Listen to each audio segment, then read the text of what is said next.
आप लोग देख रहे होंगे, ये जो प्रोजेक्ट मैं अपने हाथों में लिए हूँ, ये प्रोजेक्ट है मानव रक्त संचार मापक यंत्र। जी हाँ, मानव रक्त संचार मापक यंत्र। इस छोटे से प्रोजेक्ट में एक पीसीबी पर फीड बॉडी स्पर्श कैलकुलेटर ऐसी लगी हुई है।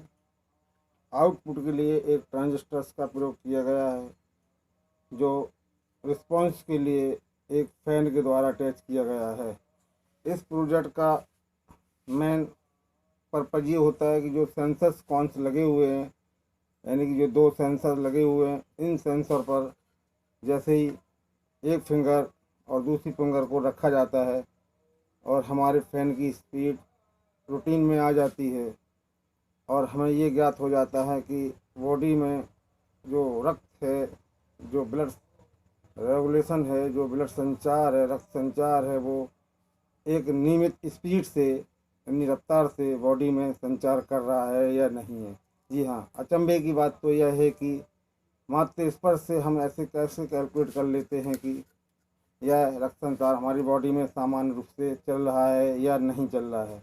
हाँ, तो देखिए आप लोग, इस सर्किट में जो एक आईसी लगी हुई है, इस आईसी का कार्य होता है कि स्पर्श यानी कि स्किन के स्पर्श सेंस को रिसीव करना और कैलकुलेट करना, आउटपुट ट्रांजिस्टर को भी प्रोवाइड करना और सेकेंडरी के साथ आउटपुट स्टेज पर ले जाकर सिग्नल को एक फैन के द्वारा प्रेजेंटेशन करना यानी कि प्रस्तुत करना माना जाता है। जी हाँ, जब किसी भी इंसान में रक्त का संचार सामान्य रूप से हो रहा हो, तो जो बॉडी का रेजिस्टेंस होता है वो एक हाई वैल्यू से ना होकर लो वैल्यू में कन्वर्ट कर जाता है। अतः हम जैसे किसी कॉन्स को हम सेंस करते हैं तो हमारा रोटेशन फैन का ऐसे मूवमेंट करने लगता है।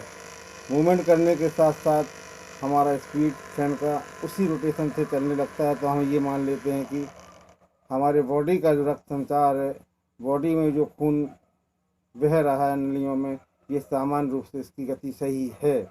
क्योंकि देखा गया है कि एक सही यानी कि युवा में इन बॉडी के संचार की गति बहुत ही अच्छी मानी जाएगी, क्योंकि नई उम्र नई अवस्था में जो रक्त का संचार होता है वो काफ़ी तेज़ और सही होता है। जी हाँ, तो इस प्रोजेक्ट्स के माध्यम से हम फैन की स्पीड को देखते हुए ये ज्ञात कर लेते हैं कि हमारी बॉडी में ग्लूकोज यानी कि फैट, वसा आदि कितना है। अगर बॉडी में वसा होगा, ग्लूकोज होगा, तो हमारे फैन की स्पीड बिल्कुल स्लो हो जाएगी, क्योंकि रेजिस्टेंस की वैल्यू लो रहेगी और हम सेंस सिग्नल को सही रूप से प्राप्त नहीं कर पाएंगे।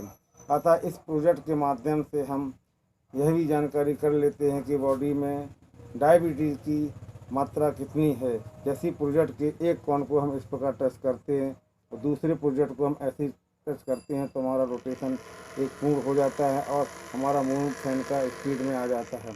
अतः इस प्रोजेक्ट के माध्यम से हम ये ज्ञात भी कर सकते हैं कि रक्त में ग्लूकोज यानी कि शर्करा यानी कि फैट, वसा आदि कितनी मात्रा में है नहीं है।